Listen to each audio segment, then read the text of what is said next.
Hola, I'm Elias Torres, co-founder and CTO of Drift. You are listening to the American Dream podcast. Did you know that Drift is part of just 2% of VC-backed startups led by Latin American founders? Well, I'm on a mission to change that. On this show, you will hear from leaders who have achieved their own version of the American Dream. We'll talk about what the process looked like to get there, the obstacles they faced along the way, and the work we still have to do to build the new face of a diverse corporate America. Bienvenidos a todos to the American Dream podcast. I'm excited to be joined by Zamawa Arenas for this episode. Zamawa is the founder and CEO of Flowetik, a brand marketing consultancy focused on helping leaders of mission-driven organizations scale and achieve impact through smart, practical brand marketing. Not to mention that Zamawa is also a 5-time Emmy Award winner. Zamawa defines her ethos as keep things simple, focused, and honest. Be kind always. Thrive on building long-lasting relationships and helping good people and organizations. Doing good succeeds through the power of collaboration. So what does this look like in practice and why does it matter? We're going to find out on this episode. Welcome, Zamawa. Bienvenida. Hola, Elias. Gracias. Really happy to be here with you. And it's been a while since we had a chance to spend time together. So I'm excited for this conversation with you. Yeah, no, it's been fun getting to know you here in the Boston community and the Latino community. Zamawa is from Venezuela, right? And she's an amazing entrepreneur that she's very true to her own heart and her instincts. And so let's find out about what's in there. What are those instincts like? Tell us a little bit about, so you're the CEO of Flowetik. So I'd love to meet Latina immigrant woman CEO, but tell us a little bit of how this started, right? Where does this entrepreneurial journey begin? Is it in the United States or is it in Venezuela? I would say that my entrepreneurial spirit started when I was in high school selling bracelets and having my brother be my salesperson and building a little, enterprise back then. But, I came to Boston about 30 years ago to go to grad school, thinking that I would come, get my degree, go back to Venezuela and continue my career. I was working as a programming director for a cable network. But once I got here, I realized that there were so many opportunities in the US and the World Wide Web at the time, that's what the internet was called, was just really taking off. And I was really intrigued. And I thought, I can't go back right now. I just want to understand what this is all about. Like, what is this World Wide Web? What does it mean, given my background in communication? So never planned to stay here, but that's how it happened. And I applied for a number of jobs after I graduated from my master's program, thinking, I'm cool. People will hire me. I'm bilingual. I know my work, but nobody did. So I ended up just really turning into an entrepreneur and tapping into that, teenager who was selling bracelets back in Venezuela when she was in high school. That's amazing. And it's kind of like every journey is different, right? I worked for 10 years as full time, right? And then I felt like I had to do it. You had no choice. So it's really good to see the different things that we have to pay attention that could lead us down the path of our lives, What kind of bracelets were there? Those like really hippie like bracelets that you would weave and add little beads. There you go. Exactly those. I can't remember how to make them now, but I made hundreds of those back in the day. Oh, so you were the maker. You were the maker. I was making them. I was weaving them and give my brother a stash and he would sell them at his school. So that's how we did it. Yeah. I remember I used to make them and you want to make them really tight or really loose, and like the patterns and the diagonals and there was also somewhere like more like the lana, the wool ones that had the names. It was like they would go across and then you could make the letters. There was like a little plastic thing inside. Oh, that was too sophisticated for me. Like this was a very long time ago. I didn't get that sophisticated.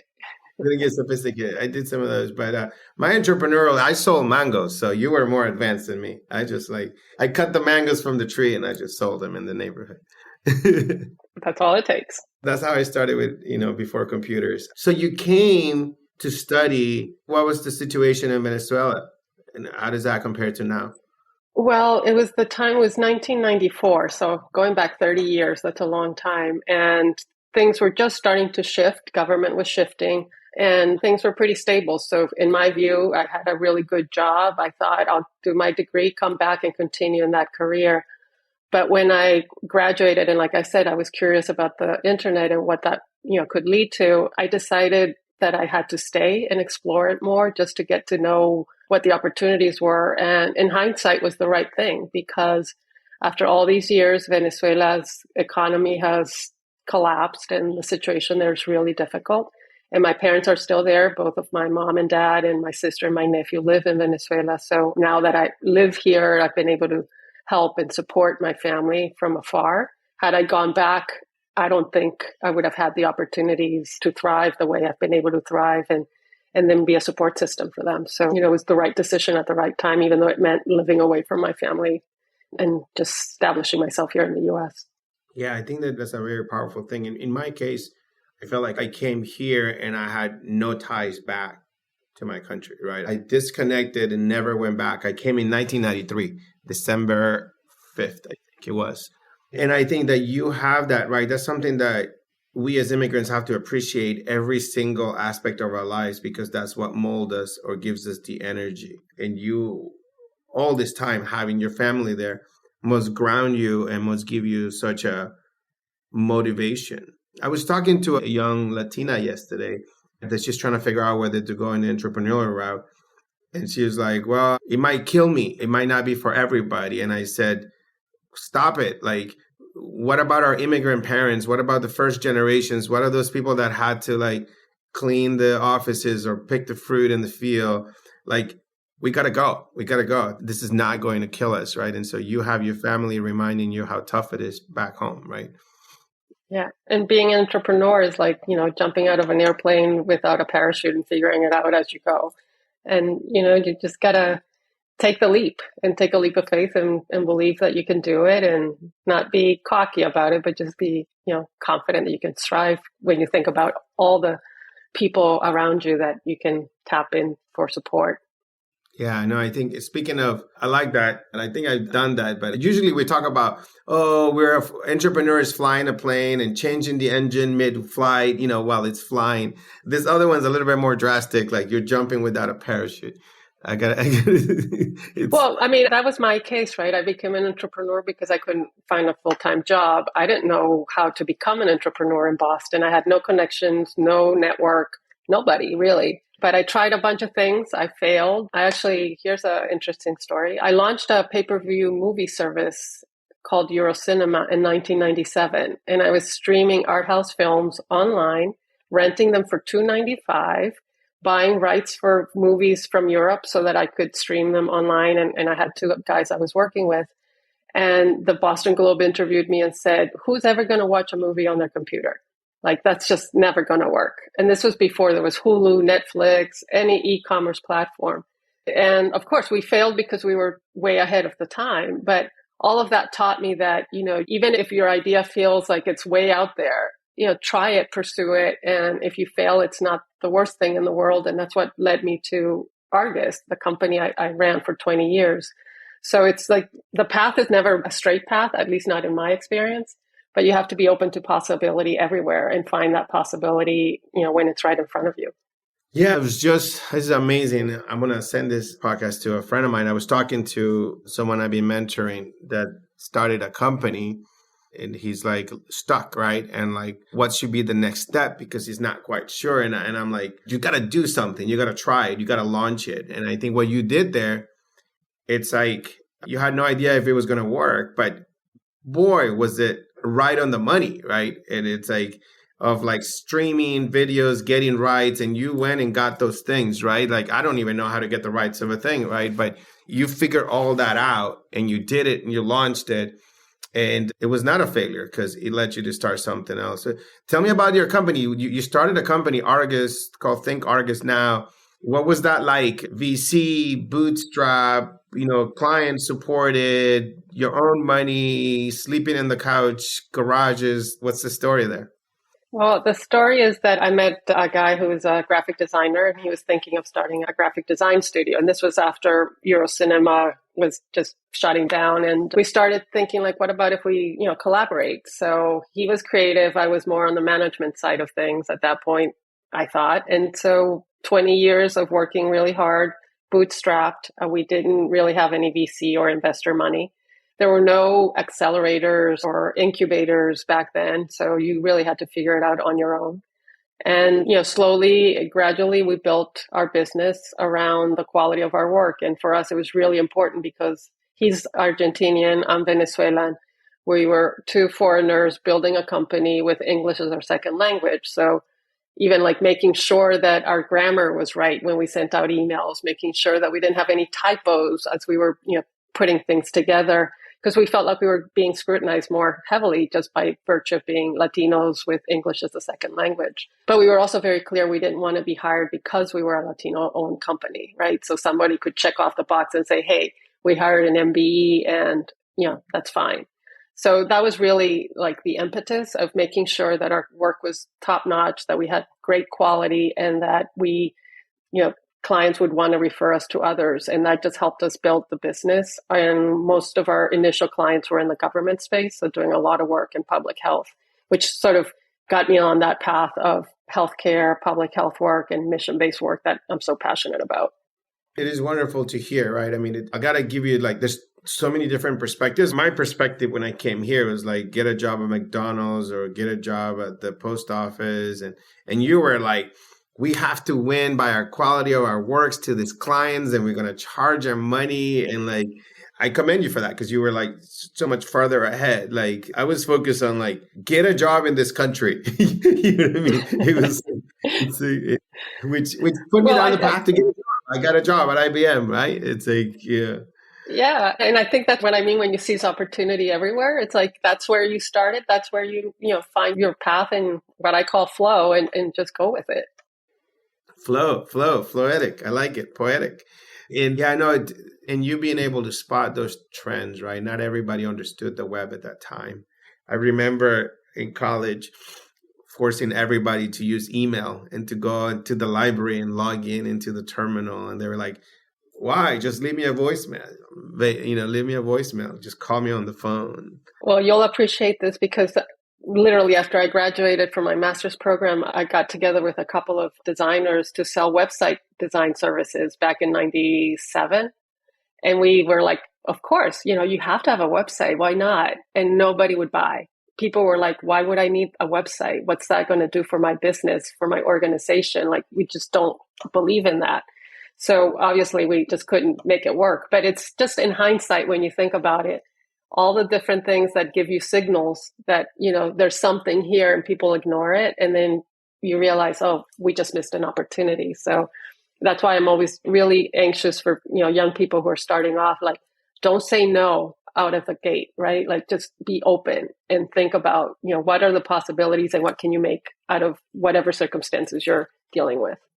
No, amazing. And I feel like, I jumped into so many things, but it's like I'm looking at my questions. It says, give our listeners an overview on who you are, where you're from, and what you do. And I just jumped into a million other questions. So you did Argus 20 years. You're CEO now. How did that happen? I sold my stake in the company. I decided it was time for me to try my next. Building Argus was remarkable. It was great. But I was just at a point in my life. I was about to turn 50. And that's a milestone age, birthday. And I thought, this has been amazing, but I want more balance in my life. I want more flexibility. And I want to focus really on a segment of clients that aren't being served by large agencies. And I don't want to have overhead. I don't want to have full-time staff. I want to do this in a different way. So I built Flowetik with a model of collaboration and with independent collaborators that I bring in as needed. And they're all intrepid, savvy, like super committed, and bring different skill sets. So I bring the team, assemble it for whatever the client needs are, versus trying to fit a staff to meet the needs of a client. So it gives me a lot of versatility to work with clients across a lot of different, issues and causes that I care about. I love that. I think that you're a role model, right? To be like jobless with a degree and you start a company and you put in the time, right? A lot of people want to be successful, want to be able to do things, but, don't want to put the work. I'm on the hard side of that, right? I'm like, I tell people, just got to work. This doesn't come easy. Like, I've been working since 17. I'm 47. I've been working for 30 years nonstop, right? And I like what you've done, right? That you put yourself in a position now where you understood that you wanted to work the way you want it with the companies, with the customers, with the nonprofits that you wanted, right? And the collaborators and work your way and be independent. And that's such a great thing that I think people should aspire to figure out in their lives, right? Tell us more about like what brings you joy there, right? In your job today and the kind of impact that you can make. Teach us how to make impact. Yeah. Yeah, well, I think you can make impact in so many different ways. I'm very passionate about equity and about racial and social justice. It's been really core to my being, my DNA. And so I work with clients who are in education, healthcare, workforce, economic development, all trying to drive change and create, a real positive impact in the communities across the state primarily, because I work mostly with Massachusetts-based clients. But I think even if it's moving the needle in increasing Latino representation in schools, that's a big achievement. So while I'm passionate about Latino issues, I work with clients across all different types of communities. And it's really just about helping people tell their story, tell it convincingly, tell it well, and gain support and participation so that they can move their missions, their causes forward in whatever way they can. So for me, that's the reward. That's where I see the impact. I love that. And I also feel like you do it not only with the nonprofits, but you do it with individuals too. No, a few good friends of mine that I feel like you dedicate time in mentorship and availability. And you are, from what I know, you're a great human being. And I love that you do that. Well, thank you for that. I believe in always, being open and extending a hand to someone to help, kind of open doors and make connections. It's like, I really resent leaders who become so kind of closed in and forget where they come from and then don't help others sort of, get access to connections, opportunities, mentorship. So I do believe in just helping young up and coming leaders who are committed to doing good stuff, do what they can to succeed and learn and connect. Yeah. And I love seeing that, right? It's like when younger people come up and I feel like they have the similar desires that you have and like that raw talent or that commitment to the community, to the arts, and they're like, and they see themselves in you, right? And like, it's just great to see those connections because sometimes people are like, what do I want to do? And people don't know, but it's always there, right? It's just like, we just have to figure out how to see it. Yeah. Give it a little nudge. Yeah. You're making me feel bad. I wonder what am I becoming because it's like, it's hard to talk to everybody. Like, it's like, I'm not trying to sound like a douchebag, but it's like, so a lot of people want to have time and I like quality relationships versus like sporadic advice, like bursty. I kind of like to dive in a person and just stay closer. And so it's like, I can't say yes to people because of that way I think about commitment, And like, I call my friend, like I said, that is starting a company and we hadn't talked in a few weeks and I call him and I'm like, get to work. What's happening? Tell me, right? And I'm a hard ass when it comes to advice, but I call him. You know what I mean? It's like because I want, and the person's like, "Why don't you help me? Like, help me get me out of this thing, right?" And I'm like, "Okay, let's do it, right?" But I'd rather go deeper than depth versus breadth, right? But I feel bad to the people that don't respond or I say no to, right? Yeah, but I understand. I hear you. Like you want to have an impact, and if you spread yourself out too thin, then you won't be able to really support in a way that feels right. And that to me is also important. Like I serve on a number of nonprofit boards, and I spend my time between my work, my philanthropy, my board involvement, and then the few handful of people that I really care to build a long-term relationship with. No, thank you for doing that. Tell me a little bit about you're on boards, right? What do you need to do to get to be in them? What do you get out of it? What do you give? What is the sacrifice to be on these things, right? Tell us so educate others so they can maybe see opportunities they have. Maybe we need people in the community joining things, right? Yeah, and that honestly was part of what I started when I first got to Boston was like, I don't know people. I don't have a network. And I joined the board of an organization called La Alianza Hispana. And it was a community-based organization. And all I had to contribute was my understanding of communications and marketing. And that was good. I was able to provide some advice and some guidance. But it taught me about what it means to be on a board is having an opportunity to be at a table, to be able to share your perspective and help shape policies or shape strategies that have an impact in the community. So most of my board work is in nonprofit boards currently, and I had to cut back because I was on way too many and I was just like, I was going crazy. But now I'm only on the board of the Boston Foundation, which is a community foundation for Greater Boston, and the board of the Blue Cross Blue Shield of Massachusetts Foundation. And both are really committed to equities. So I am at the table. I bring the Latino perspective, which I think is so important to have at all of these different tables of decision making and influence, to bring ideas, to bring solutions, and to make sure that our voice is being heard and that we are part of the dialogue and the conversations, and that things are not being said about us without us being there. So that to me is why I joined these kinds of boards, to have direct influence on some decisions that are going to impact the community. Maybe not me directly, but the community at large. And that requires time, that requires commitment, that requires, speaking up, not taking a seat and not saying anything. And for me, it's not about fame. It's about, am I making a difference? And I care. So that's why I do it. And, it's rewarding, it's challenging, but, I wouldn't have it any other way. How would you classify yourself? Are you diplomatic? Or are you the table pounder? Like, I would think it's just a hard role for us as Latinos whenever we have to speak up and fight, I think for equity, it's like we can go emotional, but people get upset. We're too aggressive. We're too passionate. How do you balance that at boards at this level, right? That have so much money, so much impact, so much visibility, and so many people from the old generations, or from different sectors or ethnic groups that are just unaware or don't know yet, how to handle this flux and incoming of needs and injustice and inequity, right? Yeah, that's a great question, Elias, because it's something I've been learning over the years, right? And to me, it's like being knowledgeable about the issue. It's being firm when you need to be firm, being open to ideas, but don't stand back if what you're, representing and what you're trying to argue for is grounded in reality and facts and issues that are important to elevate. People describe me as being firm, balanced, and kind. And I'm like, okay, I like that. That is my approach to things. And I don't take no easily if I can continue to push. But you also need to understand where other people are coming from. So like understanding what their motivations are is really helpful for me to make a counter argument. So I listen a lot and I don't jump to conclusions. I really listen and hear what people are saying, understand their motivation, why they're asking a question, not the question itself, but why are they asking the question? And then I can jump in with my thinking and my rationale. And, that's sort of something I've learned over time. It wasn't something I knew how to do, but it's like that muscle that you have to practice. Yeah. No, I will never, no matter how much muscle I spend exercising, nobody's going to call me firm, balanced, and kind.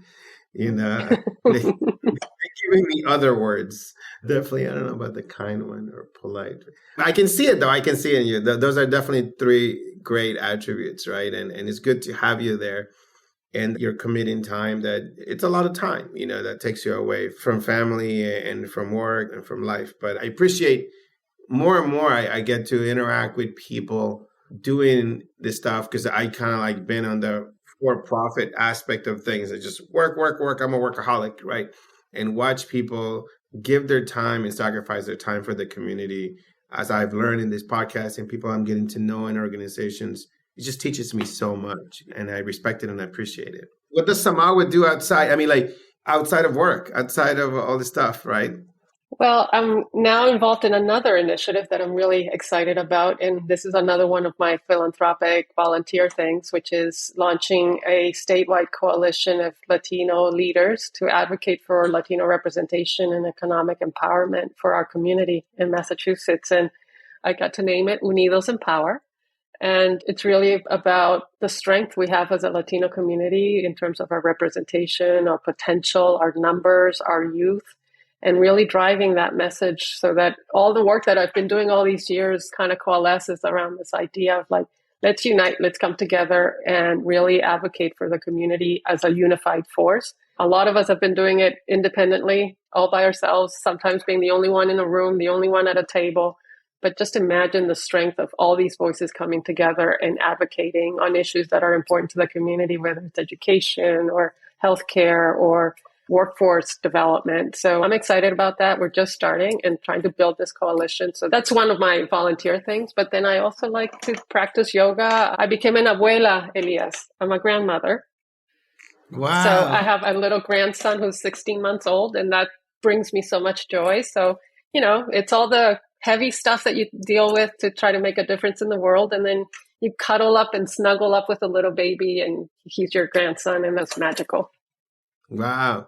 I'm chasing you. I'm like, we're similar, but like, yeah, you move fast. I'm like, yeah, I have a year old and she's a co-op in software right now. And so she's working full time while she's going to college. And so I'm excited, but no babies yet. But hey, I'm ready. I'm ready. It's my Well, next. she's my stepdaughter, so I don't have kids. So I skipped motherhood to become an abuela. So it was just like I skipped that whole phase of motherhood, but now I get to Oh, be an abuela.